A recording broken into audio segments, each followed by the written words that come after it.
Aku dipaksa menggantikan adikku menikah dengan pria lumpuh. Ternyata ia adalah seorang CEO. Halo Bunda, semoga Bunda semuanya dalam keadaan sehat dan bahagia ya. Sebelum masuk ke ceritanya, jangan lupa like, komen dan subscribe channel ini ya. Selamat menonton. Hari itu seharusnya menjadi hari bahagia bagi keluarga kami. Rumah kami yang biasanya tenang berubah menjadi lautan manusia. Para tamu sudah mulai berdatangan, mengenakan pakaian terbaik mereka, siap menyaksikan pernikahan yang seharusnya menjadi kebanggaan keluarga. Namun, di balik kemegahan pesta yang telah disiapkan berbulan-bulan, ada kekacauan besar yang membuat segalanya berantakan. Lila, adikku yang seharusnya berdiri di pelaminan, menghilang tanpa jejak. Aku masih ingat bagaimana suara teriakan ibu menggema di seluruh rumah ketika dia menemukan kamar Lila kosong. Gaun pengantinnya masih tergantung rapi di lemari, sementara sepucuk surat terbuka di atas meja riasnya. Dengan tangan gemetar, aku meraih kertas itu dan mulai membaca. Maafkan aku. Aku tidak bisa menikah dengannya. Aku tidak bisa menjalani hidup yang bukan pilihanku sendiri. Aku pergi, jangan cari aku. Jantungku berdegup kencang. Aku menoleh pada ibu, yang kini terduduk lemas di lantai, wajahnya pucat pasi. Ayah mondar-mandir di ruangan dengan wajah merah padam, tinjunya mengepal keras. Apa yang harus kita lakukan sekarang? Suara ibu bergetar. Kalau keluarga Dian tahu, habislah kita. Kita akan dipermalukan. Ayah tidak menjawab. Wajahnya kaku, matanya menatap kosong ke depan. Aku tahu, perjodohan ini bukan hanya sekadar pernikahan biasa. Ini adalah perjanjian bisnis. Keluarga kami yang sedang kesulitan keuangan telah menjanjikan Lila kepada keluarga Mas Dian, seorang pria yang dikenal karena kekayaannya. Jika pernikahan ini batal, bukan hanya nama baik keluarga yang hancur, tetapi juga masa depan bisnis ayah yang bergantung pada kerjasama dengan mereka. Saat itulah, tatapan ayah beralih padaku. Mata tajamnya mengunci pandanganku, dan aku merasakan firasat buruk merayapi tubuhku. Dinda, suaranya rendah namun penuh tekanan. Kamu harus menggantikan Lila. Aku terkejut. Apa? Tidak mungkin. Ibu memegang tanganku erat. Dinda, tolong. Hanya kamu yang bisa menyelamatkan keluarga kita. Dunia seakan berhenti berputar. Aku merasa terjebak dalam mimpi buruk. Bagaimana mungkin mereka meminta aku menikahi pria yang sama sekali tidak aku kenal? Seorang pria yang bahkan belum pernah kulihat sebelumnya? Tapi, Bu, ini gila. Aku berusaha menarik tanganku, tapi genggaman ibu semakin erat. Kalau kamu menolak, kita semua akan hancur. Suara ayah terdengar dingin, nyaris tanpa emosi. Kita akan kehilangan segalanya. Dinda, kamu mau lihat ibu jatuh sakit karena stres? Mau lihat keluarga kita dipermalukan? Aku menggigit bibirku, berusaha menahan air mata. Aku tahu aku tidak punya pilihan. Jika aku menolak, aku akan menjadi penyebab kehancuran keluarga kami. Dengan hati berat, aku mengangguk. Baik, aku akan melakukannya. Ibu langsung menangis dan memelukku erat, sementara ayah menghela napas lega. Namun, di dalam dadaku, ada perasaan hancur yang tidak bisa kuungkapkan. Aku merasa seperti seorang tahanan yang baru saja dijatuhi hukuman seumur hidup. Tak butuh waktu lama, aku segera diseret ke kamar untuk bersiap. Dalam hitungan jam, aku akan berdiri di pelaminan, menggantikan Lila, menjalani pernikahan yang bukan pilihanku sendiri. Aku menatap cermin, melihat pantulan diriku dalam gaun pengantin putih yang semula dipersiapkan untuk adikku. Aku mengusap air mata yang jatuh di pipiku. Ini bukan pernikahan impianku. Tapi aku tidak punya pilihan. Aku duduk di dalam mobil yang melaju pelan menuju gedung pernikahan. Jari-jariku gemetar di atas pangkuan. Gaun pengantin putih yang kukenakan terasa begitu berat. Seolah-olah bukan hanya kain dan renda yang menempel di tubuhku, tetapi juga beban dari keputusan yang harus kutanggung. Di sampingku, ibu menggenggam tanganku erat, seakan berusaha menyalurkan kekuatan. Tapi aku tahu, sekuat apapun aku mencoba menenangkan diri, hatiku tetap berdegup kencang. Aku akan menikah dengan pria yang bahkan belum pernah kutemui sebelumnya. Mobil berhenti di depan gedung yang megah, dihiasi lampu-lampu kristal yang berpendar indah. Dari dalam, terdengar suara musik lembut dan bisikan para tamu undangan yang sudah memenuhi ruangan. Aku menarik napas panjang, berusaha menguatkan diri sebelum akhirnya turun. Beberapa pelayan segera mendekat, membantu merapikan gaunku yang menjuntai, sementara ibu tetap menggenggam tanganku erat, seakan takut aku juga akan melarikan diri seperti Lila. Langkahku terasa begitu berat saat aku memasuki ruangan. Semua mata tertuju padaku. Aku bisa merasakan tatapan penuh tanya dari para tamu undangan, seolah mereka menyadari ada sesuatu yang tidak beres. Aku hanya bisa menundukkan kepala, berusaha menyembunyikan kecemasan yang berkecamuk di dalam dada. Dan di sanalah dia, Mas Dian, pria yang akan menjadi suamiku, duduk di pelaminan dengan tubuh tegap meskipun di atas kursi roda. Aku menahan napas. Wajahnya tampan, jauh dari bayangan pria lumpuh yang selama ini kubayangkan. Rahangnya tegas, kulitnya bersih, dan matanya, Tuhan, matanya begitu tajam dan menusuk. Tatapannya seperti pisau yang mampu menembus lapisan pertahananku yang paling dalam. Aku tidak tahu apa yang sedang dia pikirkan, tapi sorot matanya seakan menelanjangiku, menilai setiap inci dari diriku. Langkahku terhenti sejenak. Namun ibu mendorongku maju. Aku menelan ludah dan berusaha tetap tenang, meski kakiku terasa lemas. Aku bisa merasakan detak jantungku berpacu cepat, seiring dengan semakin dekatnya jarak di antara kami. Saat aku akhirnya berdiri di hadapannya, aku tidak bisa menghindari tatapan matanya yang mengunci pandanganku. Tidak ada senyum ramah yang menyambutku, hanya ekspresi datar yang sulit diartikan. "Silakan duduk," katanya akhirnya. Suaranya dalam dan berwibawa. Aku menuruti ucapannya, duduk di sampingnya dengan tangan yang terkepal di atas pangkuan. Upacara pernikahan segera dimulai, dan aku hampir tidak bisa berkonsentrasi pada kata-kata yang diucapkan penghulu. Semua terasa seperti mimpi yang absurd. Ketika tiba saatnya untuk mengucapkan akad, aku bisa merasakan ruangan menjadi hening. Semua orang menunggu dengan napas tertahan. Aku mencuri pandang ke arah Mas Dian, ingin melihat ekspresinya, tapi dia tetap tenang, seolah ini hanyalah formalitas yang tidak berarti apa-apa baginya. Dengan suara mantap, Mas Dian mengucapkan ijab kabul, dan hanya dalam hitungan detik, aku resmi menjadi istrinya. Tepuk tangan bergema di seluruh ruangan, tapi di dalam dadaku, ada sesuatu yang terasa patah. Aku telah menikah dengan pria yang bahkan tidak mengenalku. Dan yang lebih buruk lagi, dia masih mengira bahwa aku adalah Lila. Pesta pernikahan berlangsung begitu cepat. Aku hampir tidak bisa mengingat wajah-wajah yang datang mengucapkan selamat, atau hidangan mahal yang tersaji di meja-meja mewah. Semua terasa seperti kabut yang membingungkan, dan satu-satunya hal yang terus berputar di kepalaku adalah kenyataan bahwa aku telah menikah dengan pria asing yang sama sekali tidak kukenal. Saat pesta usai, aku dibawa ke rumah baruku, rumah Mas Dian. Atau lebih tepatnya, sebuah rumah besar yang lebih pantas disebut istana. Ketika mobil berhenti di depan gerbang besi tinggi, aku nyaris tidak bisa berkata-kata. Bangunan megah bergaya klasik Eropa berdiri menjulang di hadapanku, dengan taman luas yang dihiasi lampu-lampu temaram. Jendela-jendelanya tinggi, dengan tirai berwarna emas yang menjuntai indah. Aku menelan ludah. Aku merasa semakin kecil. Pintu mobil terbuka, dan aku melangkah turun dengan ragu-ragu. Beberapa pelayan sudah berbaris di depan pintu, membungkukkan badan dengan hormat saat kami tiba. Aku melirik ke arah Mas Dian, yang tetap diam dengan ekspresi datar, lalu melihat seorang pria parubaya yang segera menghampiri kami.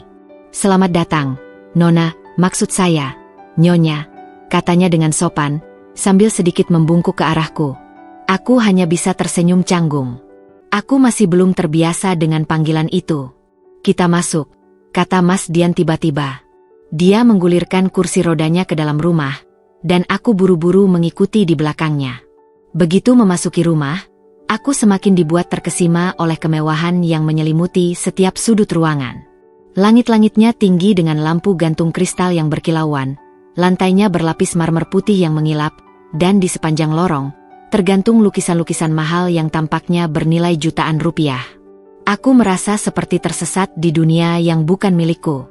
Mas Dian terus bergerak menuju sebuah ruangan besar di lantai pertama, dan aku hanya bisa mengikutinya dengan perasaan canggung. Saat kami tiba di depan sebuah pintu ganda yang besar, dia berhenti dan menoleh ke arahku. "Ini kamar kita," katanya singkat. Aku menahan napas.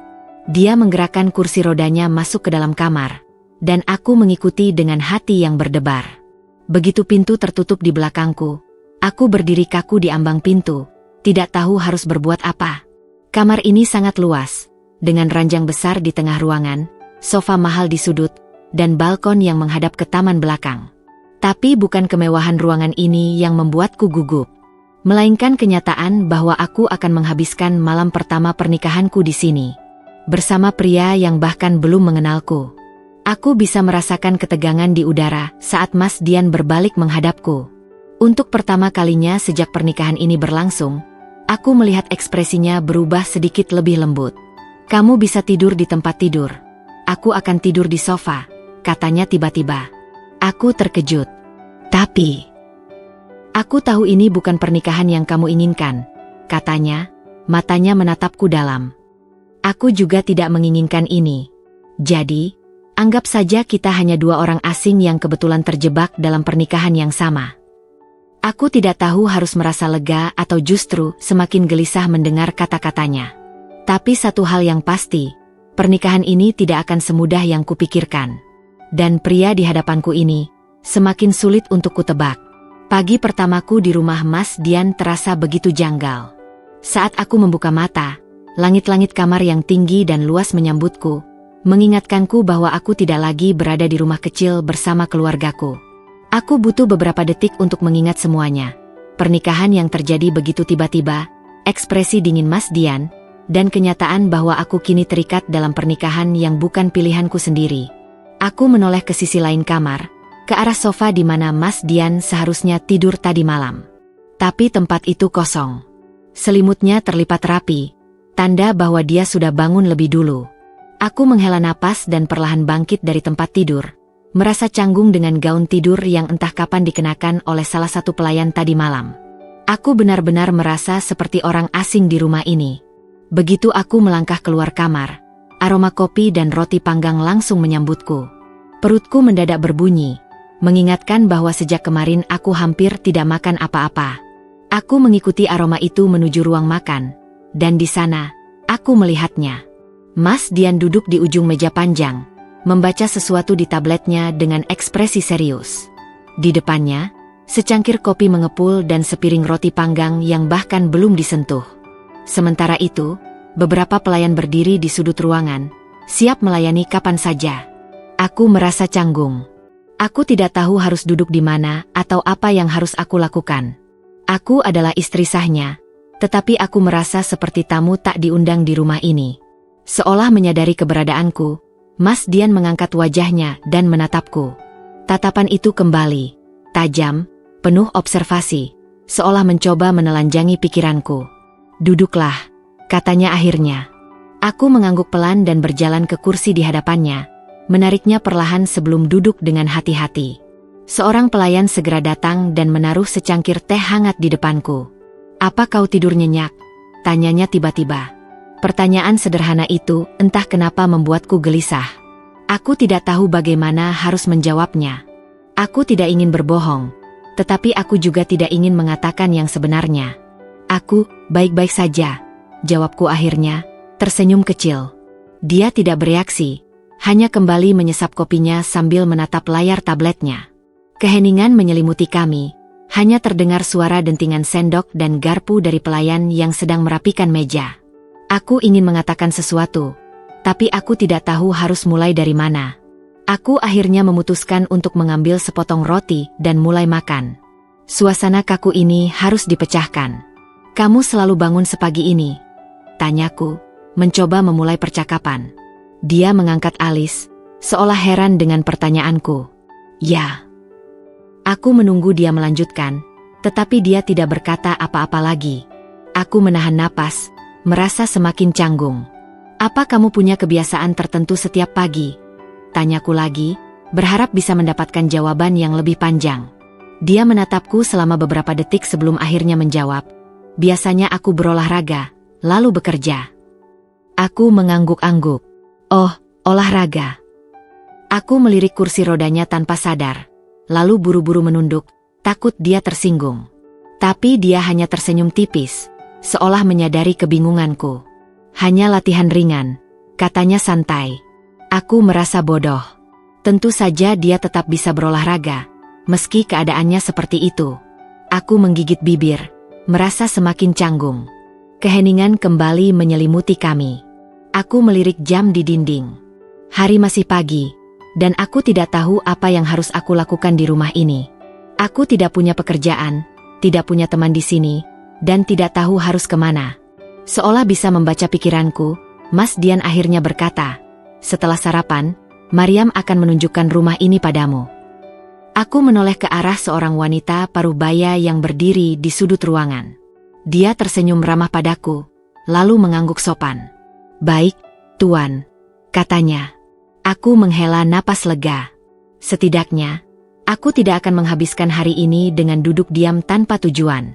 Rumah ini terlalu besar untukku. Saat Maryam membawaku berkeliling, aku menyadari bahwa aku bahkan bisa tersesat di dalamnya. Ada begitu banyak ruangan, dari ruang kerja yang dipenuhi rak buku besar, ruang musik dengan grand piano hitam yang mengilap, hingga taman belakang yang luas dengan kolam renang yang terlihat seperti dari majalah arsitektur mewah. Aku tidak tahu harus bagaimana menghadapi semua ini. Aku terbiasa tinggal di rumah kecil bersama keluargaku, di mana segalanya terasa lebih hangat dan akrab. Di sini, meskipun rumah ini dipenuhi kemewahan, aku merasa begitu asing. Saat kami melewati ruang kerja Mas Dian, aku tidak bisa menahan rasa ingin tahu dan melongok ke dalam. Di dalamnya, ada meja besar dengan berbagai dokumen tertata rapi, serta beberapa layar komputer yang menampilkan grafik saham dan angka-angka yang tidak aku mengerti. "Maaf, Nyonya," Maryam tiba-tiba berkata. "Tuan tidak suka orang memasuki ruang kerjanya tanpa izin." Aku langsung mundur dan mengangguk.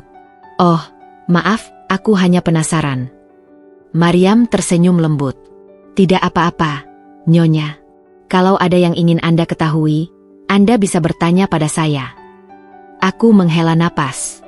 Aku ingin bertanya banyak hal, tentang kehidupan Mas Dian, tentang kebiasaan-kebiasaannya, tentang bagaimana aku seharusnya bersikap sebagai istrinya. Tapi aku merasa itu bukan tempatku untuk bertanya. "Rumah ini sangat besar," gumamku akhirnya. Maryam tertawa kecil. "Ya, memang begitu. Tapi Anda akan terbiasa." Aku tidak yakin. Aku tidak tahu apakah aku bisa benar-benar terbiasa dengan kehidupan seperti ini. Malam harinya, aku kembali duduk di kamar, menatap pantulan diriku di cermin. Gaun tidur sutra yang kukenakan terasa lembut di kulitku, tetapi itu tidak bisa menghilangkan perasaan kosong yang menghinggap di dadaku. Aku merasa seperti burung dalam sangkar emas, terkurung di dalam kemewahan yang bukan milikku, dalam kehidupan yang bukan pilihanku. Pintu kamar terbuka, dan aku refleks menoleh. Mas Dian masuk dengan kursi rodanya, tampak lelah setelah seharian bekerja. Dia tidak mengatakan apa-apa, hanya melepas jam tangannya dan meletakkannya di meja. Aku ingin bertanya bagaimana harinya, ingin mencoba membangun percakapan seperti pasangan pada umumnya. Tapi mulutku seakan terkunci. Aku tidak tahu apakah dia akan menganggapku terlalu banyak bertanya, atau apakah dia hanya akan menjawab dengan singkat seperti tadi pagi. Setelah beberapa menit keheningan, dia akhirnya berkata, "Kamu sudah mulai terbiasa?" Aku terkejut karena dia yang memulai percakapan. Aku mengangguk pelan, masih berusaha beradaptasi. Dia mengangguk kecil. "Kalau ada yang kamu butuhkan, beritahu Maryam." Aku menatapnya, mencari-cari sesuatu di balik wajah dinginnya. Aku ingin tahu apa yang sebenarnya dia pikirkan tentang semua ini. "Apa pernikahan ini juga berat untukmu?" tanyaku tiba-tiba. Dia mengangkat wajahnya, menatapku dengan sorot mata yang sulit ditebak. "Ya," jawabnya singkat. Aku menghela napas. Setidaknya, aku tahu bahwa aku tidak sendiri dalam perasaan ini. Kami berdua adalah orang asing yang terjebak dalam pernikahan yang tidak kami inginkan. Dan aku tidak tahu sampai kapan kami akan terus seperti ini. Siang itu, aku sedang duduk di taman belakang rumah, mencoba menikmati ketenangan. Angin berhembus lembut, membawa aroma bunga melati yang tertanam di sudut taman. Aku menghela napas panjang, berharap bisa mendapatkan sedikit kedamaian dalam hidup baruku. Namun, ketenangan itu hancur saat seorang pelayan datang menghampiriku dengan ekspresi ragu. "Nyonya, ada tamu yang ingin bertemu dengan Anda," katanya pelan. Aku mengernyit. "Siapa?" Pelayan itu menunduk sedikit sebelum menjawab, "Nona Lila." Darahku seakan berhenti mengalir seketika. Lila? Adikku yang telah pergi tanpa jejak kini tiba-tiba kembali? Aku menggigit bibir, mencoba mengendalikan emosiku. Aku tidak tahu harus merasa lega karena dia masih hidup dan baik-baik saja, atau marah karena dia dengan santainya kembali setelah meninggalkanku dalam situasi ini. Aku mengangguk pelan. "Bawa dia ke ruang tamu. Aku akan ke sana." Saat aku melangkah masuk ke dalam rumah, langkahku terasa berat. Ada terlalu banyak pertanyaan yang berputar di kepalaku. Kenapa Lila kembali sekarang? Apa yang dia inginkan? Begitu aku masuk ke ruang tamu, di sanalah dia, Lila, dengan wajah cantiknya yang sedikit pucat. Dia masih sama seperti terakhir kali aku melihatnya, tetapi ada sesuatu di matanya yang berbeda. Mungkin penyesalan, mungkin ketakutan. "Kak." Suaranya lirih, nyaris berbisik. Aku menatapnya tanpa ekspresi. "Apa yang kamu lakukan di sini?" Dia menggigit bibir, lalu menunduk. Aku minta maaf."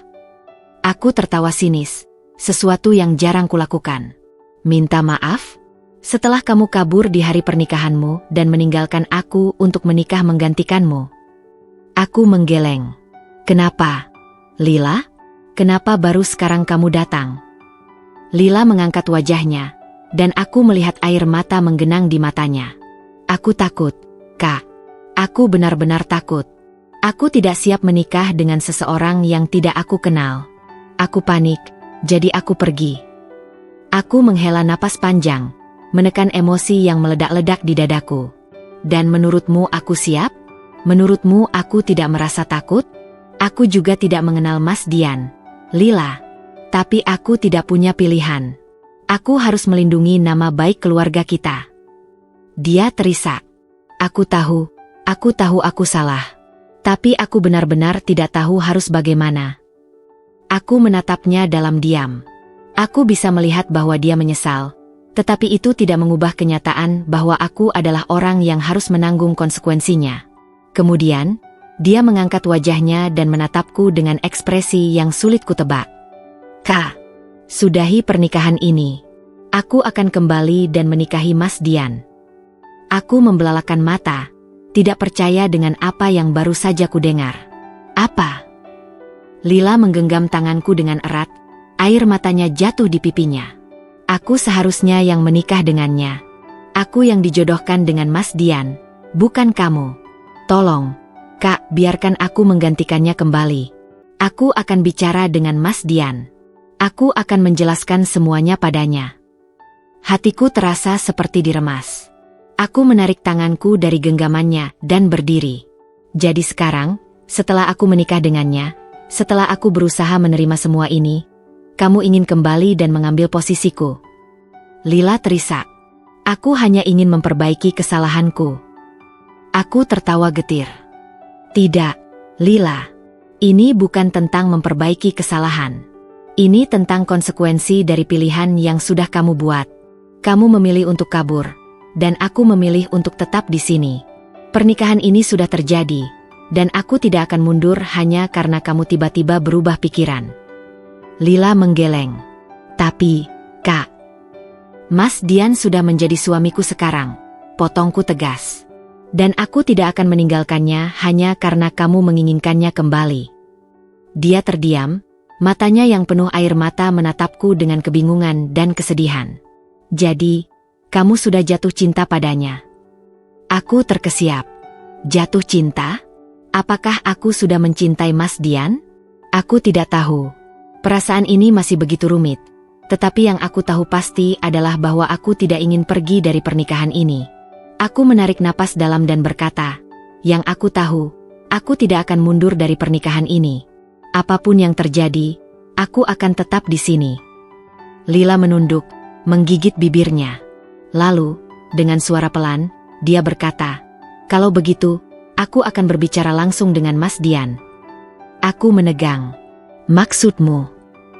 Dia menatapku dengan tekad di matanya. Aku akan memberitahunya bahwa aku adalah orang yang seharusnya menikah dengannya. Aku akan mengungkapkan kebenaran bahwa kamu hanya pengganti. Jantungku berdebar keras. Aku tidak takut Mas Dian akan menceraikanku. Tetapi aku tidak ingin dia mengetahui semua ini dengan cara yang salah. Aku menggenggam pergelangan tangan Lila dengan kuat. Jangan lakukan itu, Lila. Dia menatapku, masih dengan air mata di pipinya. Aku tidak bisa membiarkan ini terjadi, Kak. Aku harus mengembalikan semuanya seperti semula. Aku menggeleng, menatapnya dengan tajam. Kau tidak bisa kembali ke masa lalu dan memperbaiki semuanya, Lila. Yang sudah terjadi, biarlah terjadi. Jangan membuat semuanya semakin rumit. Dia terdiam, lalu perlahan menarik tangannya dari genggamanku. Kita lihat saja nanti, katanya sebelum berbalik dan pergi meninggalkanku sendirian di ruang tamu. Aku berdiri di sana, dada terasa sesak. Aku tahu Lila tidak akan menyerah begitu saja. Dan aku harus bersiap menghadapi apapun yang akan dia lakukan selanjutnya.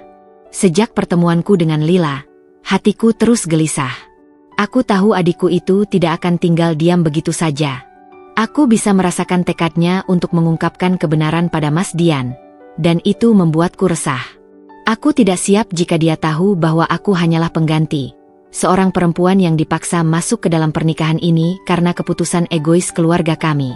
Tapi lebih dari itu, aku takut dengan reaksi Mas Dian. Apakah dia akan marah? Kecewa? Atau justru akan mencampakkanku begitu saja? Aku mencoba menjalani hari-hariku seperti biasa, berpura-pura tenang meskipun pikiranku terus dipenuhi ketakutan. Namun, segala ketenangan itu akhirnya hancur ketika suatu malam aku mendengar suara Mas Dian berbicara di ruang kerja. Aku tidak sengaja melewati ruangan itu ketika ku dengar suaranya yang berat namun tegas. Awalnya, aku tidak berniat menguping. Tetapi kata-kata yang meluncur dari bibirnya membuat langkahku terhenti. Ya, pastikan proyek ini berjalan sesuai rencana. Aku ingin laporan keuangan terbaru besok pagi, katanya. Aku mengernyit. Itu bukan pertama kalinya aku mendengar Mas Dian berbicara tentang bisnisnya. Tetapi nada suaranya begitu berwibawa, jauh berbeda dari pria yang selama ini ku kenal di rumah. Aku tidak peduli siapa yang mencoba menjatuhkan kita. Aku ingin mereka tahu bahwa aku masih memiliki kendali penuh atas perusahaan ini, lanjutnya dengan nada dingin.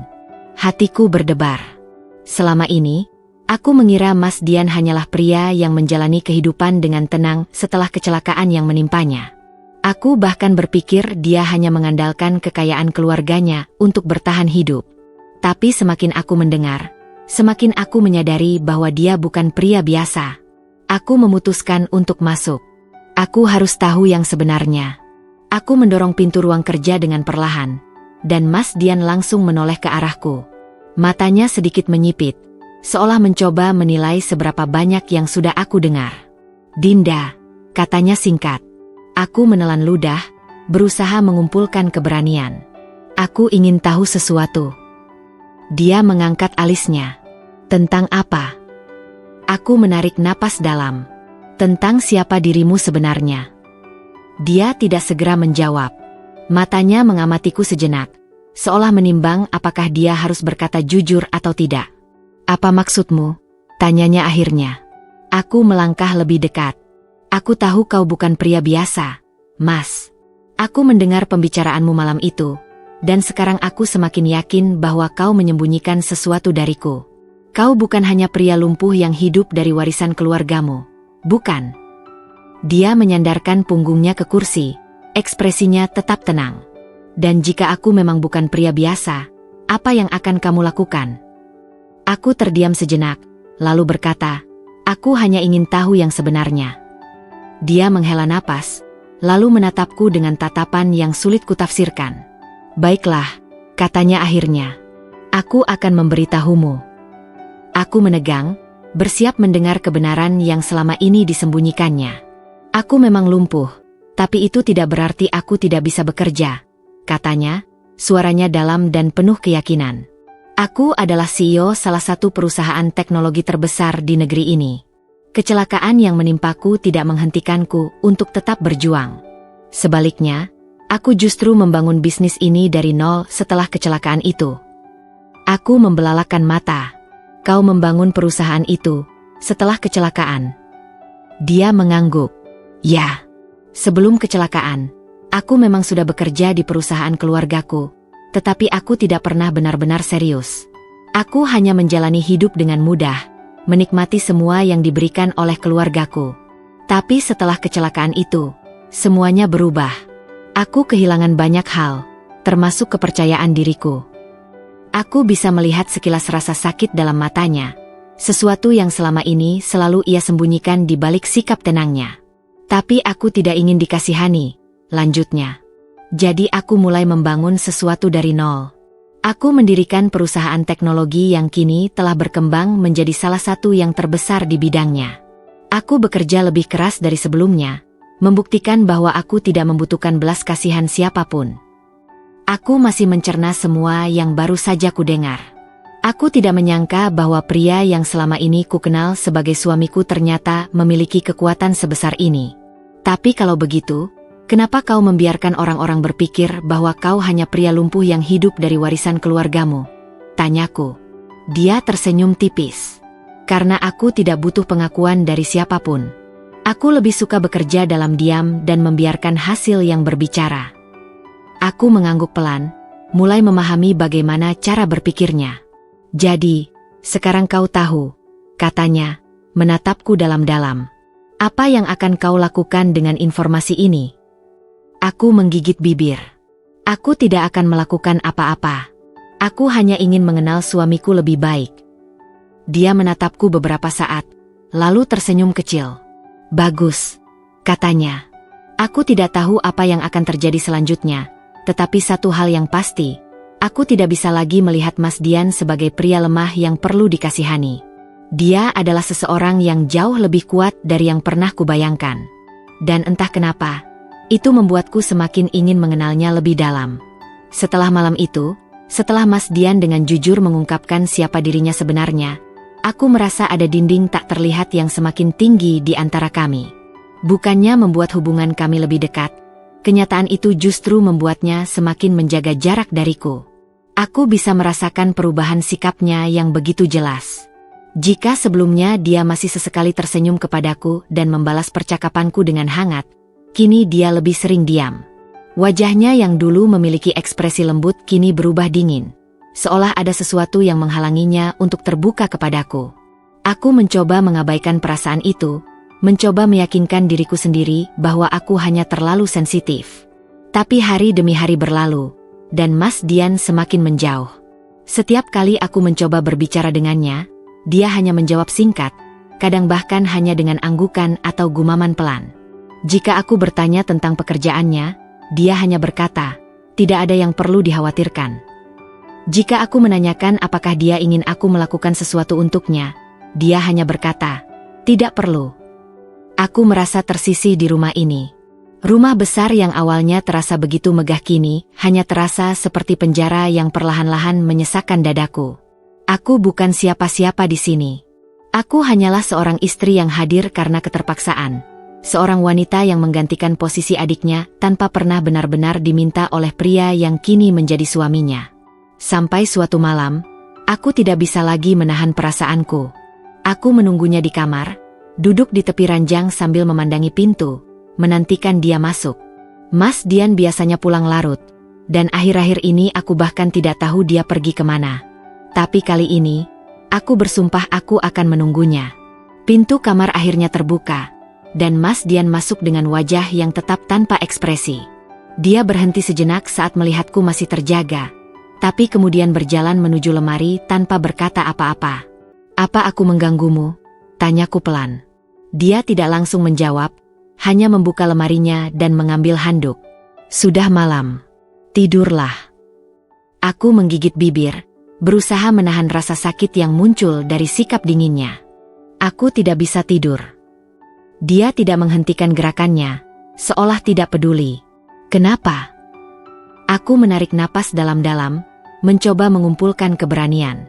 Aku merasa ada sesuatu yang berubah. Kali ini, Dia berhenti.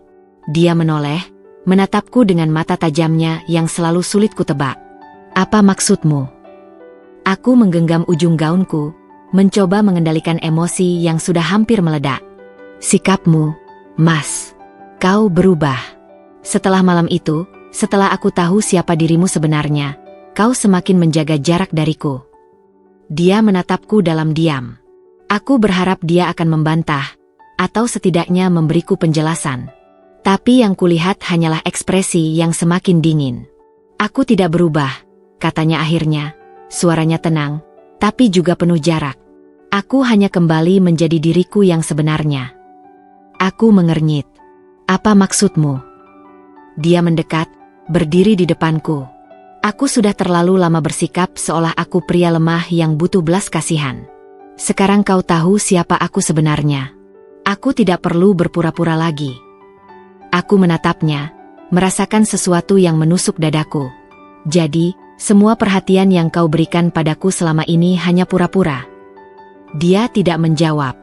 Dan itu cukup untuk membuatku mengerti. Aku tertawa kecil. Tapi itu bukan tawa bahagia. Aku mengerti sekarang. Aku berdiri, menatapnya dengan penuh luka. Kau tidak pernah benar-benar menganggapku ada, bukan? Kau hanya membiarkanku berada di sini karena pernikahan ini sudah terjadi, bukan karena kau menginginkanku. Dia masih diam. Aku menggigit bibir, berusaha menahan air mata yang mulai menggenang di mataku. Kalau begitu, kenapa tidak kau akhiri saja? Kenapa tidak kau bebaskan aku jika memang aku hanya beban bagimu? Tatapan Mas Dian sedikit berubah, tapi dia tetap tidak mengatakan apa-apa. Aku menunggu, berharap dia akan mengatakan sesuatu, berharap dia akan menyangkalnya, berharap dia akan memberiku alasan untuk tetap tinggal. Tapi dia hanya berdiri di sana, membiarkan keheningan menjadi jawabannya. Akhirnya, aku tersenyum pahit. Baiklah, kataku dengan suara bergetar. Kalau memang itu yang kau inginkan, aku tidak akan mengganggumu lagi. Aku melangkah melewatinya, keluar dari kamar tanpa melihat ke belakang. Hatiku terasa hancur, tapi aku tidak akan membiarkan dia melihat kelemahanku. Aku mungkin tidak tahu harus kemana, tapi satu hal yang pasti, aku tidak bisa terus berada di sini jika aku hanya dianggap sebagai bayangan. Aku mengira rasa sakit akibat sikap dingin Mas Dian sudah cukup membuatku terpuruk. Tetapi ternyata aku salah. Belum sempat aku menenangkan hati dan pikiranku, masalah baru kembali muncul. Dan kali ini, sumbernya adalah Lila. Aku tidak tahu dari mana keberaniannya muncul. Tetapi sejak kembali ke kota ini, dia mulai bertindak seolah-olah tidak pernah ada konsekuensi atas perbuatannya. Dia sering menghubungiku, mengirim pesan yang awalnya hanya berupa permintaan maaf biasa, tapi lama-lama berubah menjadi sesuatu yang lebih menyakitkan. Dinda, aku menyesal, tapi aku juga tidak bisa menerima ini. Seharusnya aku yang menikah dengan Mas Dian, bukan kamu. Aku membaca pesan itu berkali-kali, mencoba memahami apa yang sebenarnya dia inginkan. Seharusnya? Dialah yang kabur di hari pernikahan. Dia yang memilih untuk meninggalkan segalanya. Dan sekarang dia berbicara seolah-olah aku yang merebut sesuatu darinya? Awalnya, aku mengabaikannya. Aku tidak ingin terpancing, tidak ingin memberinya alasan untuk kembali menghancurkan hidupku. Tetapi, semakin lama, tindakannya semakin keterlaluan. Lila tidak hanya menghubungiku, tetapi juga mulai mendekati Mas Dian. Aku mengetahuinya saat tanpa sengaja melihat mereka bersama di ruang tamu rumah ini. Aku baru saja turun dari kamar ketika kudapati Lila duduk dengan anggun di sofa, tersenyum manis ke arah Mas Dian yang duduk di seberangnya. Yang membuat dadaku semakin sesak adalah kenyataan bahwa Mas Dian tidak menunjukkan ekspresi tidak nyaman sama sekali. Dia hanya duduk di sana, mendengarkan Lila berbicara seolah-olah mereka memang memiliki hubungan yang belum selesai. Aku berdiri terpaku di ujung tangga, tangan mencengkeram pegangan kayu dengan kuat. Aku ingin marah, ingin berteriak, ingin mendekati mereka dan mengatakan pada Lila untuk pergi. Tetapi aku juga tahu bahwa aku tidak memiliki hak untuk itu. Jika Mas Dian sendiri tidak menolaknya, lalu siapa aku untuk mengusir Lila? Akhirnya, aku menguatkan hati dan berjalan mendekat. Ada tamu rupanya, kataku dengan nada datar, berusaha menyembunyikan kegelisahan yang mengguncang dadaku. Lila menoleh dan tersenyum. Senyum yang terlihat begitu manis tetapi penuh kepalsuan. "Oh, Kak. Aku hanya mampir sebentar. Aku ingin berbicara dengan Mas Dian, mengenang masa lalu." "Mengenang masa lalu?" Aku menoleh ke arah Mas Dian, berharap melihat reaksi penolakan dari wajahnya.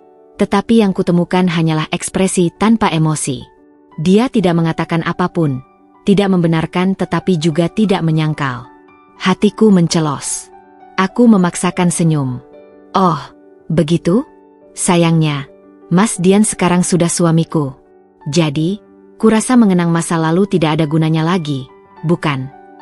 Lila tertawa kecil, seolah menikmati ketegangan yang mulai muncul. "Tentu saja, Kak. Aku hanya ingin memastikan bahwa dia baik-baik saja.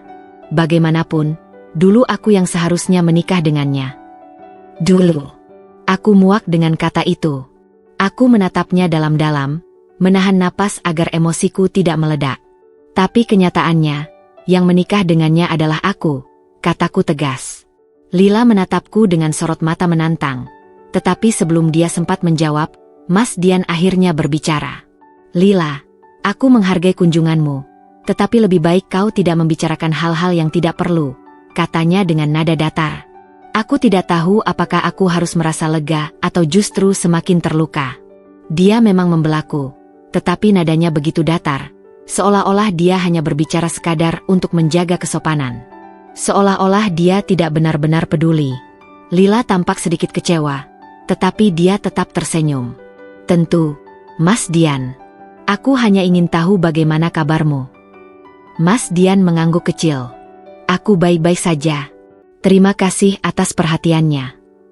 Aku menghela napas lega saat akhirnya Lila berdiri, tetapi sebelum pergi, dia sempat berbisik pelan di telingaku, cukup pelan agar hanya aku yang bisa mendengar.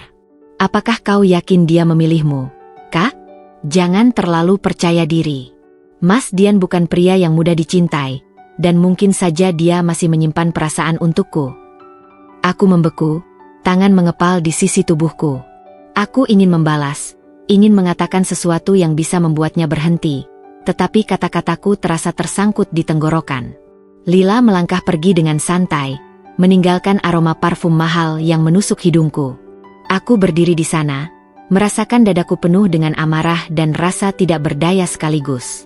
Aku menoleh ke arah Mas Dian, berharap dia akan mengatakan sesuatu, mungkin menyangkal, mungkin menenangkan, mungkin meyakinkan aku bahwa tidak ada yang perlu aku khawatirkan. Tetapi dia hanya duduk di sana, menatap lurus ke depan dengan ekspresi yang sulit ditebak. Aku menggigit bibir, menahan air mata yang mulai menggenang. Mungkin Lila benar. Mungkin aku tidak pernah benar-benar menjadi pilihan. Aku tidak bisa lagi menahan gejolak di dadaku. Sejak kepergian Lila siang tadi, pikiranku terus dipenuhi oleh kata-katanya.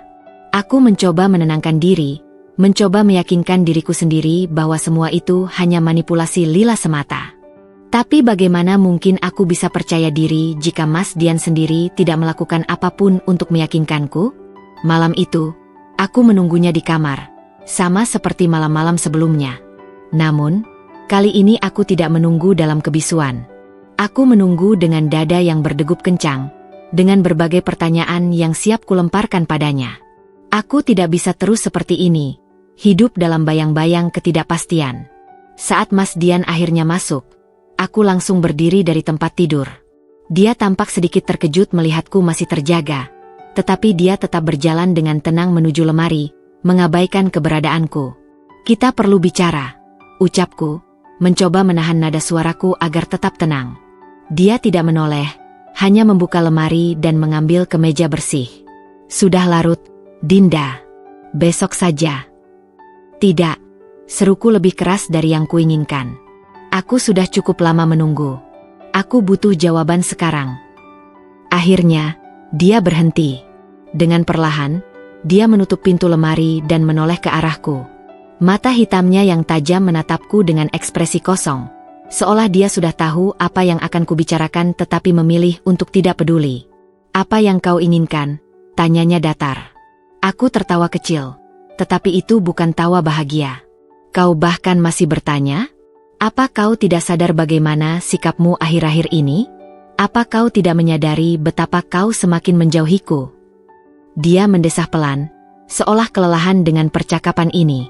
Aku tidak menjauhimu, Dinda. Aku hanya... Dia menggantung kalimatnya, lalu mengusap wajahnya dengan lelah. Aku hanya butuh waktu. Untuk apa? Aku melangkah mendekat, menatapnya dengan mata yang penuh luka. Untuk berpikir apakah aku pantas di sisimu? Atau untuk menentukan apakah kau masih memiliki perasaan pada Lila?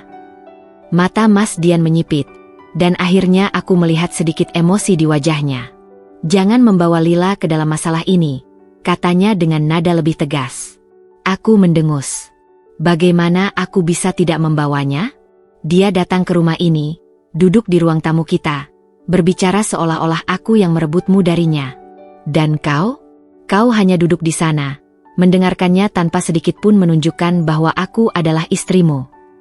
Aku tidak perlu menjelaskan apapun padanya, balasnya cepat. Dan aku tidak perlu membuktikan apapun padamu. Kata-katanya menamparku lebih keras dari tamparan fisik manapun. Dadaku terasa sesak, dan untuk beberapa detik aku tidak bisa berkata-kata. Apa maksudmu? Bisikku, suaraku bergetar. Mas Dian menghembuskan napas panjang. Aku menikah denganmu karena keadaan, Dinda. Kau tahu itu. Aku tidak pernah meminta pernikahan ini, begitu juga denganmu. Jadi, kenapa sekarang kau bersikap seolah aku memiliki kewajiban untuk menjelaskan semuanya kepadamu? Aku merasakan tubuhku gemetar. Kata-katanya terasa seperti belati yang menusuk tepat di jantungku. Aku tahu pernikahan ini memang terjadi karena keterpaksaan. Tetapi apakah dia benar-benar tidak menganggapku ada? Jadi, aku ini hanya seorang istri di atas kertas bagimu. Tanyaku dengan suara bergetar. Mas Dian tidak langsung menjawab. Keheningan yang tercipta di antara kami terasa lebih menyakitkan daripada kata-kata manapun. Aku tertawa pahit, menahan air mata yang sudah menggenang. Aku mengerti sekarang. Aku berbalik, mencoba melangkah pergi sebelum emosiku semakin meledak. Namun, sebelum aku sempat mencapai pintu, suara Mas Dian menghentikanku. Dinda, tunggu. Aku berhenti, tetapi tidak menoleh. Aku tidak bermaksud membuatmu merasa seperti ini, katanya pelan. Aku menunggu, berharap dia akan mengatakan sesuatu yang bisa menenangkan hatiku. Tetapi, sekali lagi, dia hanya terdiam. Aku menggeleng pelan, menyadari bahwa aku tidak bisa terus seperti ini. Aku tidak bisa terus berharap pada seseorang yang bahkan tidak tahu apa yang dia inginkan. Jika kau benar-benar tidak menganggapku sebagai istrimu, kataku akhirnya, maka katakan saja. Aku tidak akan memaksa kita untuk terus bersama. Aku menunggu. 1 detik, 2 detik, 3 detik. Tidak ada jawaban. Aku mengangguk pelan, menerima kenyataan pahit itu. Baiklah, bisikku. Kalau begitu, mulai sekarang, aku juga tidak akan menganggap diriku sebagai istrimu. Tanpa menunggu jawabannya, aku membuka pintu dan melangkah keluar, meninggalkannya dalam keheningan yang menusuk. Sejak pertengkaran malam itu, aku dan Mas Dian seperti dua orang asing yang terjebak dalam satu rumah. Kami masih tinggal di bawah atap yang sama, tetapi kehangatan yang sebelumnya mulai tumbuh di antara kami telah menghilang. Aku tidak lagi berusaha berbicara dengannya, dan dia pun tidak berusaha mendekatiku. Hubungan kami telah mencapai titik terendah, atau setidaknya, itulah yang kupikirkan sampai aku menyadari sesuatu yang lebih buruk. Mas Dian menghilang. Pagi itu, aku bangun dengan perasaan hampa seperti biasa. Aku turun ke lantai bawah dengan niat untuk sarapan sendiri, seperti yang telah kulakukan selama beberapa hari terakhir. Namun, ketika aku melewati ruang tamu, aku mendapati sesuatu yang janggal. Kursi roda Mas Dian tidak ada di tempatnya. Biasanya, kursi itu selalu berada di dekat meja kerja kecilnya. Tetapi pagi ini tempat itu kosong. Aku merasa sedikit gelisah, tetapi mencoba mengabaikannya. Mungkin dia hanya berada di kamarnya atau di taman belakang. Namun, ketika aku bertanya kepada salah satu pelayan, ekspresi ragu-ragu di wajahnya membuatku semakin curiga. Mas Dian tidak ada di rumah, Bu, kata pelayan itu akhirnya. Aku mengerutkan kening. Apa maksudmu? Kemana dia pergi? Pelayan itu menunduk sedikit, terlihat tidak nyaman. Maaf, Bu, Tetapi saya tidak tahu. Pagi-pagi sekali, Mas Dian berangkat dengan mobil pribadi tanpa memberitahu siapapun tujuannya. Aku merasakan jantungku berdegup kencang. Mas Dian pergi? Kemana? Dan kenapa dia tidak mengatakan apapun padaku? Tanpa pikir panjang, aku mengambil ponsel dan mencoba menghubunginya. Tetapi panggilanku langsung diarahkan ke pesan suara. Aku mencoba lagi, tetapi tetap tidak ada jawaban. Rasa panik mulai merayapi tubuhku. Aku mencoba mencari tahu melalui asisten pribadinya, tetapi jawaban yang kudapat tidak terlalu membantu. Maaf, Bu Dinda, tetapi Mas Dian hanya memberitahu saya bahwa dia ada urusan penting dan tidak bisa dihubungi untuk sementara waktu. Aku menggigit bibir, merasa semakin cemas. Urusan penting? Apa ada hubungannya dengan perusahaan? Atau ada sesuatu yang terjadi yang aku tidak tahu? Aku menghabiskan sepanjang hari dalam kegelisahan. Aku mencoba meyakinkan diri sendiri bahwa dia hanya pergi untuk urusan bisnis, tetapi ada sesuatu yang mengganjal dalam hatiku. Mas Dian bukan tipe pria yang tiba-tiba pergi tanpa meninggalkan pesan. Bahkan dalam situasi terburuk, dia selalu menjaga profesionalismenya. Jadi, kenapa sekarang dia pergi tanpa jejak? Malam harinya, ketidakpastian semakin menghantuiku. Aku duduk di ranjang dengan ponsel di tangan, menatap layar yang masih menunjukkan panggilan tak terjawab. Aku memikirkan pertengkaran kami beberapa malam yang lalu, kata-kata menyakitkan yang kami lemparkan satu sama lain. Apa dia pergi karena aku? Apa dia benar-benar ingin menjauh dariku? Aku tidak bisa tidur. Bayangan kemungkinan buruk terus menghantuiku. Aku bahkan mulai berpikir untuk menghubungi keluarganya, tetapi aku tahu itu hanya akan menimbulkan lebih banyak pertanyaan. Jika aku bertanya pada orang tuanya, mereka pasti akan menganggapku sebagai istri yang tidak peduli, yang bahkan tidak tahu kemana suaminya pergi. Akhirnya, setelah berjam-jam bergelut dengan pikiranku sendiri, aku memutuskan untuk mencari tahu sendiri. Aku mengambil jaket dan keluar rumah. Aku tidak tahu kemana harus pergi, tetapi aku mengikuti instingku. Aku menuju kantor Mas Dian, berharap dia ada di sana. Namun, setelah berbicara dengan satpam di lobi, aku hanya mendapat jawaban yang sama. Maaf, Bu, tetapi sejak kemarin, Pak Dian belum datang ke kantor. Hatiku semakin mencelos. Jika dia tidak di rumah dan tidak di kantor, lalu kemana dia? Aku mulai menyusuri beberapa tempat yang mungkin sering dia kunjungi. Kafe favoritnya, hotel tempat dia biasa mengadakan pertemuan bisnis, bahkan rumah sakit tempat dia dulu menjalani terapi. Tapi semuanya nihil. Tidak ada jejaknya. Ketika malam semakin larut, aku menyadari bahwa aku tidak bisa terus seperti ini. Aku pulang dengan perasaan semakin berat, duduk di ruang tamu dengan tatapan kosong. Aku meremas jemariku sendiri, mencoba menahan kecemasan yang semakin menusuk. Dan saat itulah, ponselku akhirnya bergetar. Aku langsung meraihnya, berharap itu dari Mas Dian. Namun, harapanku langsung runtuh ketika aku melihat nama yang tertera di layar. Lila. Aku mendecakkan lidah, nyaris tidak ingin mengangkatnya. Tetapi sesuatu di dalam diriku memaksa untuk menekan tombol hijau. Ada apa? Tanyaku dingin. Di seberang sana, Lila terdiam beberapa detik sebelum akhirnya terdengar suara napas beratnya. Kak Dinda. Suaranya terdengar seperti seseorang yang sedang berusaha menahan sesuatu. Aku mengernyit. Ada apa? Aku rasa aku sudah melakukan kesalahan besar, katanya pelan. Aku menghela napas, mencoba menekan emosiku. Kesalahan apa lagi yang kau buat kali ini, Lila? Lila terdiam cukup lama sebelum akhirnya berkata, aku tahu Mas Dian pergi karena aku menemui Mas Dian sebelum dia pergi. Mataku membelalak. Apa? Aku menemui Mas Dian sebelum dia pergi. Lila mengulanginya dengan suara yang semakin lirih. Dan aku bilang sesuatu yang seharusnya tidak kukatakan. Jantungku berdetak lebih cepat. Lila, apa yang kau katakan pada Mas Dian? Aku bisa mendengar napasnya yang tersengal, seolah dia sedang berjuang untuk mengatakan sesuatu yang sulit. Aku bilang kalau kakak tidak benar-benar mencintainya. Kalau kakak hanya bertahan dalam pernikahan ini karena tidak punya pilihan lain. Aku bilang kalau kakak mungkin akan pergi juga suatu hari nanti, seperti aku dulu. Darahku seperti berhenti mengalir. Aku mencengkeram ponsel lebih erat, merasakan gelombang kemarahan yang hampir tak bisa kukendalikan. Kau bilang apa? Aku tidak bermaksud seperti itu. Lila terdengar semakin panik. Aku hanya kesal. Kak, aku merasa kakak merebut sesuatu yang seharusnya menjadi milikku. Tapi setelah Mas Dian pergi, aku sadar kalau aku salah besar. Kak Dinda, aku takut. Aku takut kalau dia benar-benar tidak akan kembali.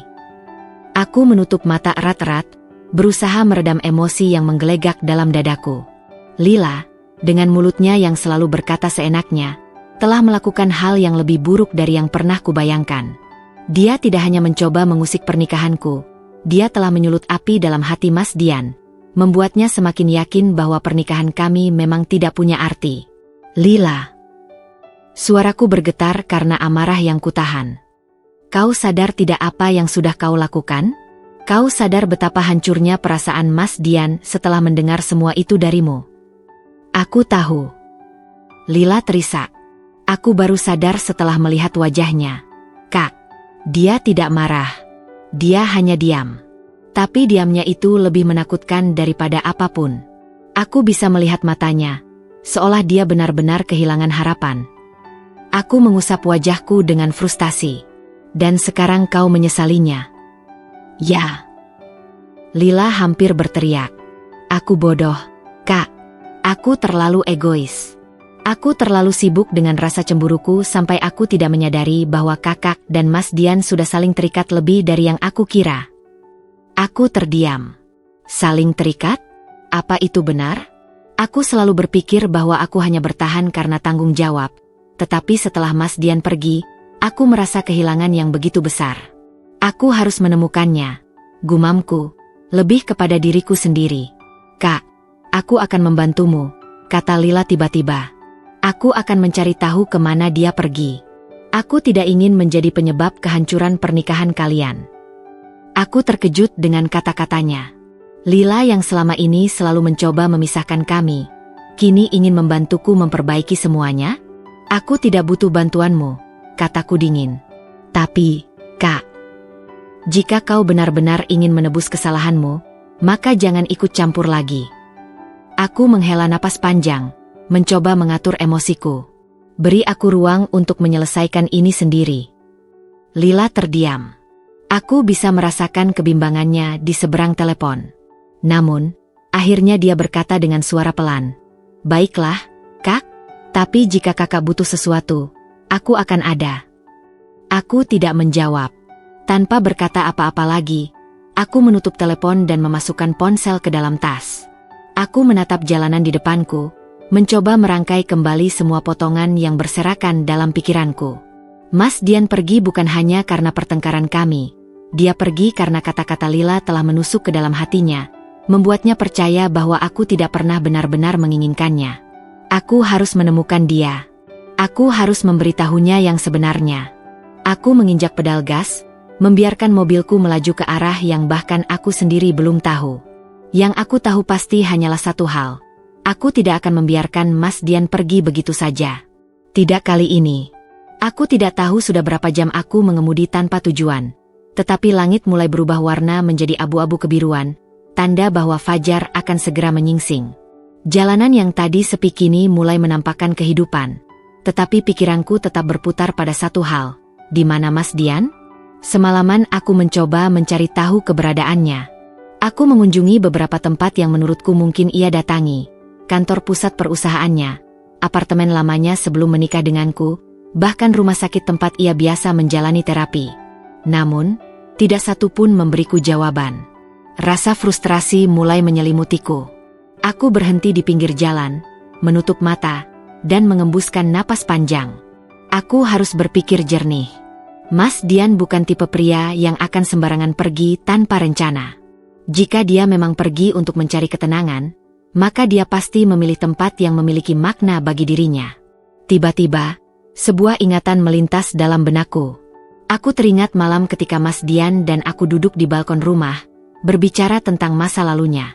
Waktu itu, dia sempat bercerita tentang sebuah villa tua milik keluarganya yang terletak di pinggir danau, tempat di mana ia sering menghabiskan waktu ketika ingin menyendiri. Tanpa pikir panjang, aku langsung menghidupkan mesin mobil dan melajukan kendaraan ke arah yang kutuju. Aku tidak yakin, tetapi hatiku mengatakan bahwa aku harus mencarinya di sana. Ketika aku tiba di villa tersebut, matahari sudah mulai naik, menyinari danau yang membentang luas di depan bangunan tua itu. Villa ini terlihat sepi, tetapi aku bisa merasakan keberadaan seseorang di dalamnya. Aku melangkah mendekati pintu dan mengetuknya beberapa kali. Tidak ada jawaban. Aku mencoba lagi, kali ini lebih keras. Tetap sunyi. Aku menggigit bibir, lalu akhirnya memutuskan untuk mendorong pintu. Tidak dikunci. Perlahan, aku melangkah masuk, merasakan hawa sejuk di dalam ruangan yang penuh dengan perabotan kayu klasik. Langkahku berderap pelan melewati ruang tamu, lalu menuju ke bagian belakang villa. Dan di sanalah aku menemukannya. Mas Dian duduk di dekat jendela besar yang menghadap ke danau. Kursi rodanya menghadap keluar, dan sinar matahari pagi menyinari wajahnya. Ia tampak tenang, tetapi ada sesuatu dalam sorot matanya yang membuat dadaku terasa sesak. Mas. Suaraku nyaris berbisik. Mas Dian menoleh perlahan. Ada keterkejutan di wajahnya, tetapi hanya sesaat. Setelah itu, ekspresinya kembali datar. Apa yang kau lakukan di sini? Aku berjalan mendekat, tetapi dia tetap diam, seolah menunggu jawaban dariku. Aku menelan ludah, mencoba mengumpulkan keberanian. Aku mencarimu sepanjang malam. Kau pergi begitu saja tanpa memberitahu siapapun. Aku khawatir. Mas Dian menatapku lama, lalu tertawa kecil. Bukan tawa bahagia, melainkan tawa getir. Khawatir, katanya pelan. Aku tidak tahu bahwa keberadaanku masih cukup penting bagimu sampai kau merasa perlu mencariku. Aku tersentak mendengar kata-katanya. Ada kepahitan yang begitu jelas dalam nada suaranya. Dan aku tahu bahwa itu bukan sekadar sindiran biasa. Itu adalah luka. Luka yang aku, tanpa sadar, telah perparah. Aku duduk di kursi di depannya, mencoba menatap matanya. Aku tidak tahu apa yang dikatakan Lila padamu, tetapi apapun itu, aku ingin kau mendengar langsung dariku. Mas Dian menghela napas panjang, lalu menatap lurus ke arah danau. Dia hanya mengonfirmasi sesuatu yang sudah lama ada di benakku. Dinda, katanya pelan, bahwa kau menikah denganku bukan karena keinginanmu sendiri. Bahwa kau bertahan dalam pernikahan ini hanya karena keadaan memaksamu. Aku ingin segera membantahnya, tetapi Mas Dian melanjutkan, dan mungkin itu memang benar. Aku terdiam, hatiku mencelos. Selama ini, aku berpikir bahwa mungkin meskipun pernikahan ini tidak dimulai dengan cinta, ada kemungkinan perasaan itu bisa tumbuh di antara kita. Katanya, suaranya terdengar lebih lelah daripada marah. Tetapi jika sejak awal kau tidak pernah benar-benar menginginkanku, lalu apa gunanya semua ini? Aku menggigit bibir bawahku, merasa ada sesuatu yang mengganjal di dadaku. Aku ingin mengatakan sesuatu, tetapi kata-kata itu terasa tersangkut di tenggorokanku.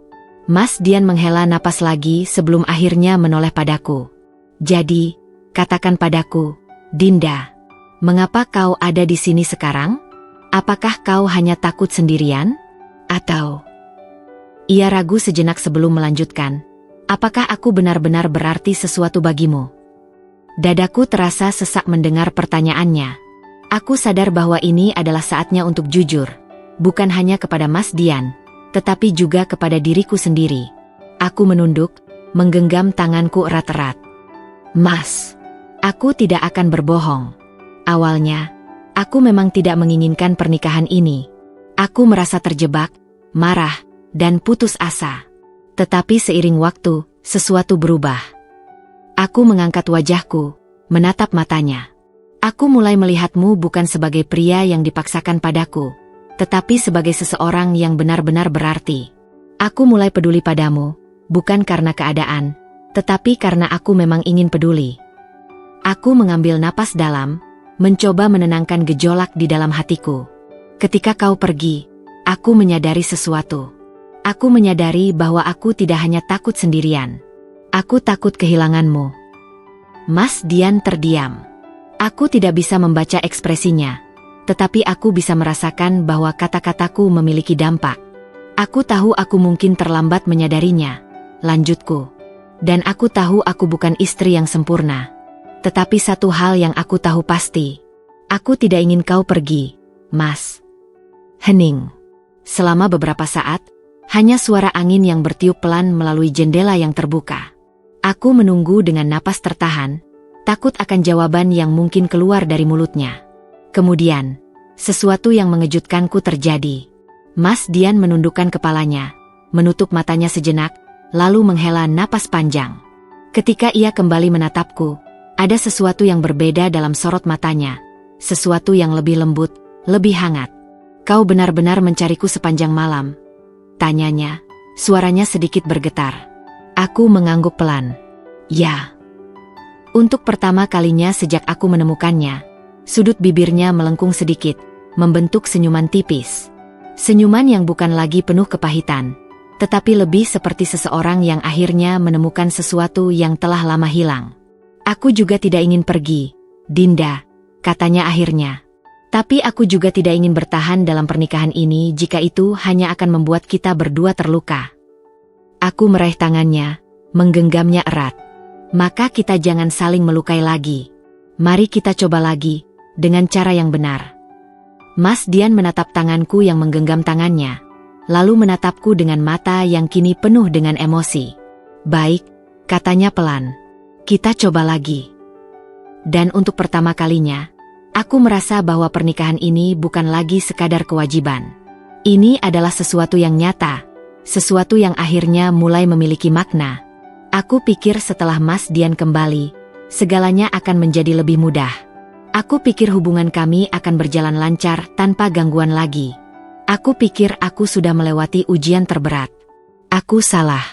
Malam itu, aku baru saja keluar dari kamar mandi ketika ponselku bergetar di atas meja rias. Aku melirik layar, sedikit terkejut melihat nama tak dikenal muncul di sana. Aku ragu sejenak sebelum akhirnya mengangkatnya. Halo. Suara seorang wanita terdengar dari seberang sana, lembut, tetapi dengan nada dingin yang membuatku merinding. Apakah ini Dinda? Aku mengerutkan kening. Ya, ini saya. Maaf, ini siapa? Wanita itu tertawa kecil sebelum menjawab. Aku Livia. Aku terdiam sejenak, mencoba mengingat apakah aku pernah mengenal seseorang bernama Livia. Namun, sebelum aku bisa bertanya lebih lanjut, wanita itu melanjutkan, aku hanya ingin memberitahumu sesuatu tentang suamimu, atau lebih tepatnya, tentang pria yang dulu pernah menjadi milikku. Darahku terasa membeku. Aku menggenggam ponsel lebih erat. Apa maksudmu? Aku adalah tunangan Mas Dian sebelum kecelakaannya, katanya, nada suaranya semakin tajam. Kami sudah merencanakan pernikahan, membangun masa depan bersama, sampai semuanya berubah. Kecelakaan itu mengubah segalanya. Keluargaku memaksaku untuk meninggalkannya, dan aku terpaksa menurut. Tapi aku tidak pernah benar-benar melupakannya. Aku menahan napas, berusaha mencerna kata-katanya. Jadi, Mas Dian pernah memiliki seseorang sebelum aku? Seseorang yang meninggalkannya setelah kecelakaan itu? Aku tahu kau pasti terkejut, lanjut Livia dengan nada puas. Tapi aku hanya ingin kau tahu satu hal, Dinda. Mas Dian mungkin bersamamu sekarang, tapi hatinya masih menyimpan luka dari masa lalunya. Dan aku ingin membereskan semua itu. Aku merasakan sesuatu mencengkeram dadaku, sebuah perasaan yang sulit kugambarkan. Apa maksudmu? Livia tertawa kecil. Aku ingin bicara dengannya. Aku ingin melihatnya lagi. Mungkin, memperbaiki sesuatu yang sempat rusak. Aku menggigit bibir, menahan emosi yang berkecamuk dalam hatiku. Jika kau benar-benar peduli padanya, kau tidak akan muncul tiba-tiba seperti ini dan mencoba mengusik kehidupannya yang sekarang. Tapi kau hanya penggantiku, Dinda, jawab Livia santai. Seharusnya aku yang ada di posisimu sekarang. Aku mengepalkan tangan. Tapi kau yang pergi meninggalkannya, sahutku tajam. Dan sekarang dia sudah melanjutkan hidupnya tanpamu. Livia terdiam sejenak sebelum akhirnya berkata dengan nada penuh tantangan. Kita lihat saja apakah dia benar-benar sudah melupakan aku. Setelah itu, telepon terputus, meninggalkan aku dalam kebisuan yang menyesakan. Aku duduk di pinggir tempat tidur, masih memikirkan percakapan tadi ketika Mas Dian masuk ke kamar. Ia melihat ekspresiku yang tegang dan segera menghampiriku. "Ada apa?" tanyanya, duduk di sampingku. Aku mengangkat kepala, menatapnya dalam-dalam. Aku ingin langsung bertanya, ingin mengungkapkan kekhawatiran yang mengguncang hatiku, tetapi kata-kata Livia masih berputar di kepalaku. "Siapa Livia?" tanyaku akhirnya. Suaraku lebih pelan dari yang kuharapkan. Mas Dian tampak terkejut. Ia menatapku sejenak sebelum menghela napas panjang. "Jadi, dia menghubungimu?" Aku mengangguk. "Dia bilang dia adalah tunanganmu sebelum kecelakaan." Mas Dian menunduk, seolah sedang memilih kata-kata dengan hati-hati. "Ya, dia dulu tunanganku. Kami sudah bertunangan sebelum kecelakaan itu terjadi. Tapi setelah aku lumpuh, keluarganya menentang hubungan kami. Mereka menganggap aku tidak lagi layak untuknya." Aku merasakan dadaku menghangat dengan kemarahan. Dan dia menuruti mereka. Mas Dian mengangguk, ekspresinya datar. Dia mencoba bertahan, tetapi pada akhirnya dia memilih pergi. Aku mengepalkan tangan. "Dan sekarang dia kembali? Setelah semua yang terjadi?" Mas Dian menatapku. Ekspresinya lembut tetapi serius. "Dinda, aku tidak tahu apa yang dia inginkan sekarang, tapi aku ingin kau tahu satu hal." Ia meraih tanganku dan menggenggamnya erat. "Aku tidak peduli dengan masa laluku.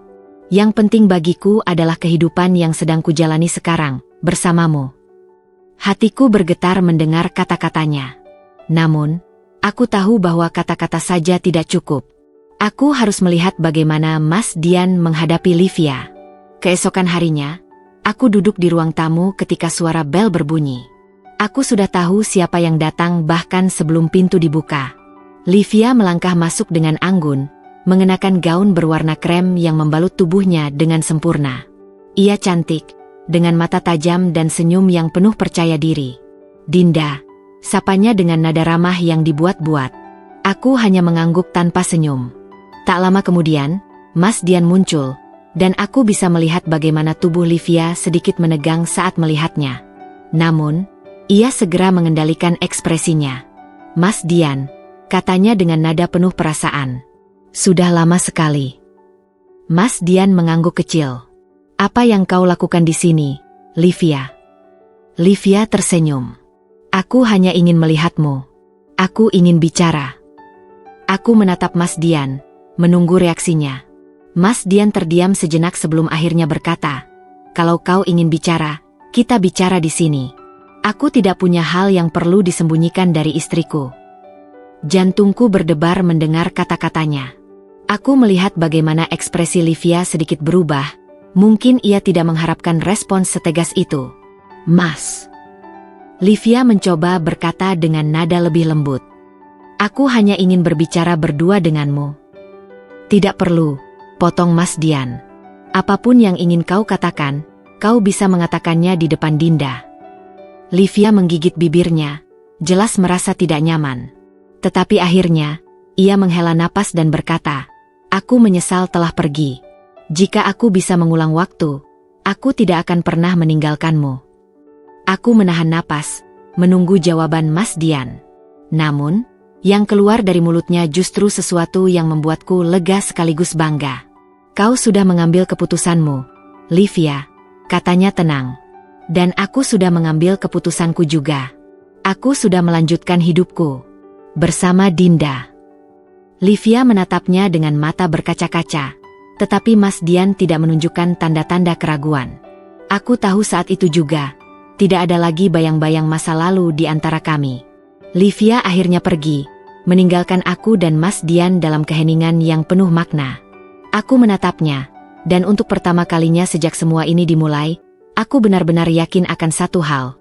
Mas Dian adalah milikku, dan aku adalah miliknya. Tidak ada lagi yang bisa mengubah itu. Aku pikir setelah Livia pergi, semuanya akan kembali tenang. Aku ingin percaya bahwa aku dan Mas Dian akhirnya bisa hidup damai tanpa gangguan dari masa lalunya. Tapi, ternyata aku meremehkan tekad seorang wanita yang merasa dirinya berhak mendapatkan kembali sesuatu yang telah hilang. Beberapa hari setelah pertemuan kami, aku mulai melihat perubahan yang mengganggu. Mas Dian tampak lebih sibuk dari biasanya. Ia sering menerima telepon dan pesan yang tidak ingin ia tunjukkan kepadaku. Aku mencoba mengabaikan perasaan curigaku, mencoba percaya bahwa semua ini hanya kebetulan.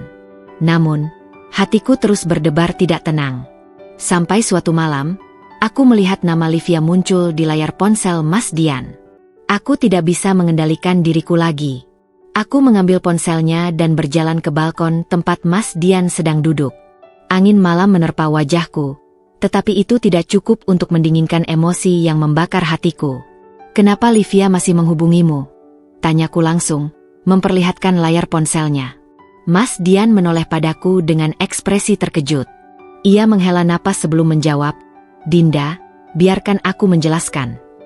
Aku menatapnya tajam, menunggu kata-katanya. "Livia datang ke kantorku kemarin," katanya akhirnya. Dia meminta kesempatan untuk menjelaskan semuanya. Katanya, dia ingin menebus kesalahannya. Aku mengepalkan tangan. "Dan kau menemuinya?" Mas Dian mengangguk pelan. "Aku hanya ingin menyelesaikan ini dengan baik, Dinda. Aku ingin memastikan bahwa dia benar-benar mengerti bahwa aku sudah memilihmu." Aku merasa dadaku sesak. "Tapi dia masih menghubungimu. Itu artinya dia belum menyerah." Mas Dian mengusap wajahnya, tampak lelah. "Aku tahu. Dan aku akan menyelesaikannya." Aku menatapnya dalam-dalam, mencoba mencari kejujuran di matanya. Aku ingin percaya padanya, tetapi aku juga takut. Takut kalau Livia benar. Takut kalau di dalam hatinya, Mas Dian masih menyimpan perasaan untuk wanita itu. Keesokan harinya, aku memutuskan untuk melakukan sesuatu yang mungkin tidak akan disetujui oleh Mas Dian. Aku menemui Livia sendiri. Aku menunggunya di sebuah kafe yang sepi, memilih tempat di sudut ruangan agar kami bisa berbicara tanpa gangguan. Ketika ia akhirnya datang, aku melihat bagaimana senyum kecil tersungging di bibirnya, senyum kemenangan. "Dinda," sapanya dengan nada manis yang terdengar dibuat-buat. "Aku tidak menyangka kau yang akan memanggilku lebih dulu."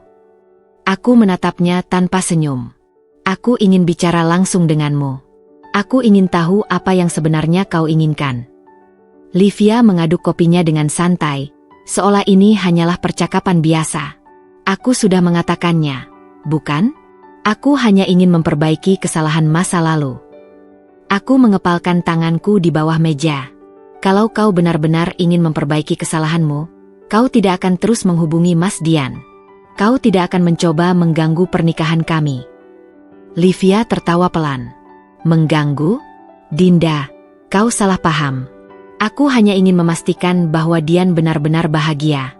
Aku ingin tahu apakah dia benar-benar lebih bahagia denganmu, atau apakah hatinya masih menyimpan sesuatu untukku." Aku menatapnya tajam. "Dia sudah memilihku." Livia mengangkat alis. "Sudahkah?" Ia mencondongkan tubuhnya ke depan. Atau mungkin dia hanya bertahan karena tanggung jawab. Aku menahan napas. Aku tidak akan membiarkan kata-katanya menggangguku. Aku percaya pada Mas Dian. Dia bukan tipe pria yang hidup dalam bayang-bayang masa lalu. Dan aku juga tidak akan membiarkanmu bermain-main dengan pernikahan kami. Livia tersenyum miring. "Kau percaya diri sekali, Dinda. Tapi bagaimana jika aku memberitahumu sesuatu yang mungkin bisa mengubah pendapatmu?" Aku menatapnya tanpa berkedip. "Apa maksudmu?" Livia mengeluarkan ponselnya dan memperlihatkan sebuah foto. Aku membelalakan mata. Itu foto Mas Dian dan Livia, duduk bersama di sebuah restoran. Wajah mereka serius, tetapi yang membuat hatiku mencelos adalah bagaimana tangan Livia menyentuh tangan Mas Dian di atas meja. "Ini diambil kemarin," katanya santai. "Kami berbicara cukup lama.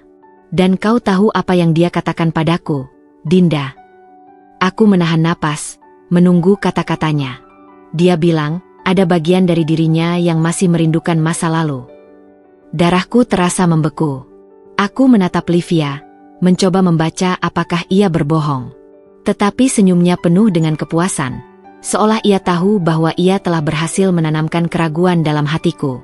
Aku berdiri dengan tangan gemetar. Mas Dian tidak akan mengatakan itu. Livia tersenyum kecil. Kalau kau yakin, kenapa kau terlihat begitu takut, Dinda? Aku tidak menjawab. Aku hanya berbalik dan berjalan keluar dari kafe, meninggalkan Livia dengan senyum liciknya. Aku harus bicara dengan Mas Dian. Aku harus tahu kebenarannya. Malam itu, ketika Mas Dian pulang, aku sudah menunggunya di ruang tamu. Begitu ia melihat ekspresi wajahku, ia langsung tahu bahwa ada sesuatu yang salah. Dinda, ada apa? Tanyanya dengan nada khawatir. Aku menatapnya, berusaha menahan emosi yang membuncah dalam dadaku. Aku bertemu dengan Livia hari ini. Mas Dian menghela napas panjang. Dinda. Aku mengangkat tangan, menghentikannya. Dia menunjukkan sesuatu padaku. Mas, foto kalian berdua. Di restoran. Tangannya ada di atas tanganmu. Mas Dian terdiam. Apa yang sebenarnya terjadi? Suaraku bergetar. Dia bilang kau masih merindukan masa lalu. Mas Dian menggeleng, lalu mendekat dan menggenggam tanganku erat. Dinda, dengarkan aku. Aku memang bertemu dengannya. Aku ingin memberitahunya langsung bahwa aku tidak akan kembali padanya. Tapi aku tidak pernah mengatakan aku merindukan masa lalu. Itu bohong. Aku menatapnya, mencoba membaca ketulusan di matanya. Aku hanya mencintaimu, Dinda, katanya lagi.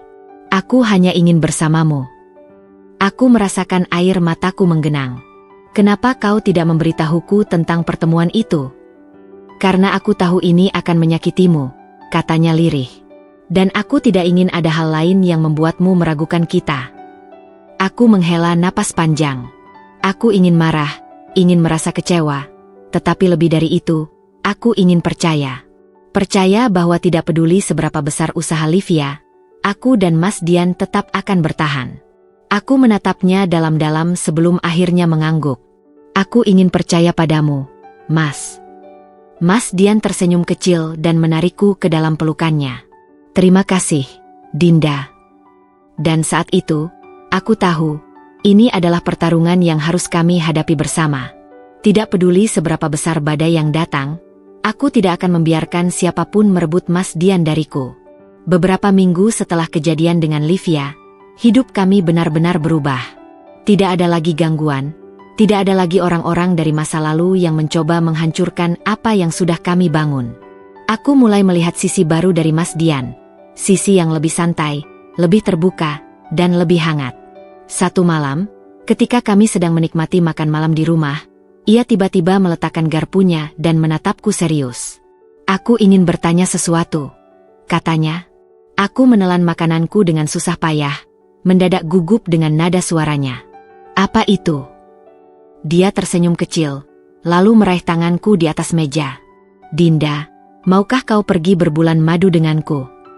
Mataku membelalak. Bulan madu. Mas Dian mengangguk. Ya.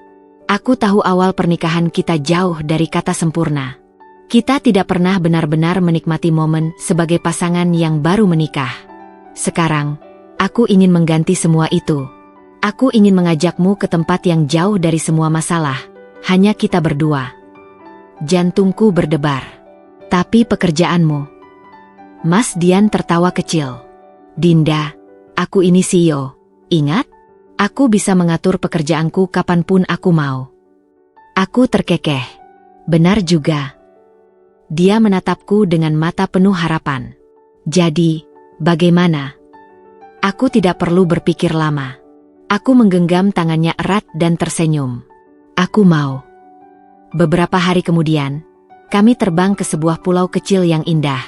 Pasir putih membentang luas, ombak berkejaran dengan lembut, dan angin laut membawa aroma kebebasan yang selama ini tidak pernah aku rasakan. Aku berdiri di tepi pantai, membiarkan air laut menyentuh kakiku, merasakan betapa damainya dunia ini ketika semua beban akhirnya terangkat dari pundakku. Mas Dian datang menghampiriku, duduk di kursi rodanya yang kini lebih ramping dan modern. Ia menggenggam tanganku, lalu menatap ke arah lautan dengan tatapan penuh ketenangan. Kau bahagia? Tanyanya pelan. Aku menoleh dan menatapnya dengan senyum lebar. Sangat.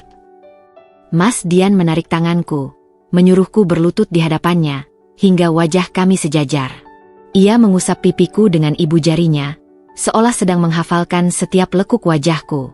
Aku tahu kita memulai semuanya dengan cara yang tidak biasa, katanya lirih. Tapi aku tidak akan pernah menukar perjalananku bersamamu dengan siapapun. Aku tidak bisa membayangkan hidupku tanpa kau, Dinda. Mataku terasa panas. Aku menggigit bibir, menahan haru yang meluap di dadaku. Aku juga, Mas. Aku bersyukur karena aku memilih untuk tetap di sini bersamamu. Kami saling menatap dalam diam, membiarkan detik-detik itu mengukir kenangan yang tidak akan pernah kami lupakan. Lalu, tanpa ragu, Mas Dian menarikku dalam pelukannya. Aku menutup mata, menikmati kehangatan yang diberikan lelaki ini. Untuk pertama kalinya sejak awal pernikahan kami, aku merasa bahwa aku benar-benar berada di tempat yang tepat. Di sisinya. Selamanya. 2 tahun telah berlalu sejak hari itu.